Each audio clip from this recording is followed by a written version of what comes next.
સુરત શહેરમાં પારિવારિક કંકાસમાં માસૂમ બાળકોને હોમી દેવાની ઘટનાઓ વધી રહી છે ત્યારે ડભોલી વિસ્તારમાં 15 એપ્રિલે વધુ એક હૃદયદ્રાવક કિસ્સો પ્રકાશમાં આવ્યો છે।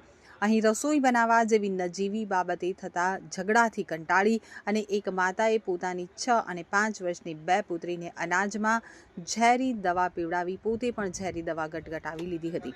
ત્યારબાદ પતિને ફોન કરી મારે હવે નથી જીવવું તેમ કહ્યું હતું। જો કે માતા અને બંને દીકરીને તાત્કાલિક સ્મીમેર હોસ્પિટલમાં ખસેડવામાં આવી હતી, જ્યાં આજે 16 એપ્રિલે માતાનું મોત નીપજ્યું છે, જ્યારે બંને દીકરીની હાલત સામાન્ય હોવાનું જાણવા મળી રહ્યું છે। તો બનાવને લઈ પોલીસે હાલ આ મામલે તપાસ હાથ ધરી છે। દવા પી ગયા, ફોન આવ્યો, ખાલી ઓફિસે ગયો। ક્યારે ફોન આવ્યો? હવે 2:30 ગાળામાં। શું કીધું?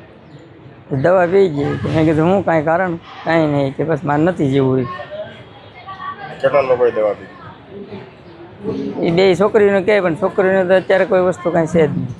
દીકરીઓની હાલત કેવી છે? હા, એની હાલત તો જેવી છે એવી નહીં છે। દીકરીઓ તો હજી આમ કાંઈ ઓલું જ નથી, કોઈ વસ્તુ છું જ નથી હજી અત્યાર સુધી। શું કામ ધંધો કરતા હતા? ડાયમંડ હીરા। તમને શું કારણ લાગે?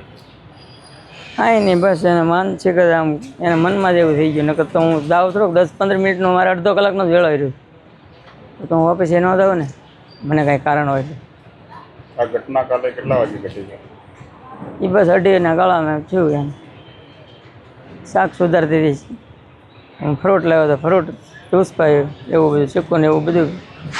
પહેલા કઈ સરકમ નહીં, એવું કાંઈ નહીં। અમે 2 માણસ સિવાય કોઈ નથી, 2 દીકરી ને 2 માણસ।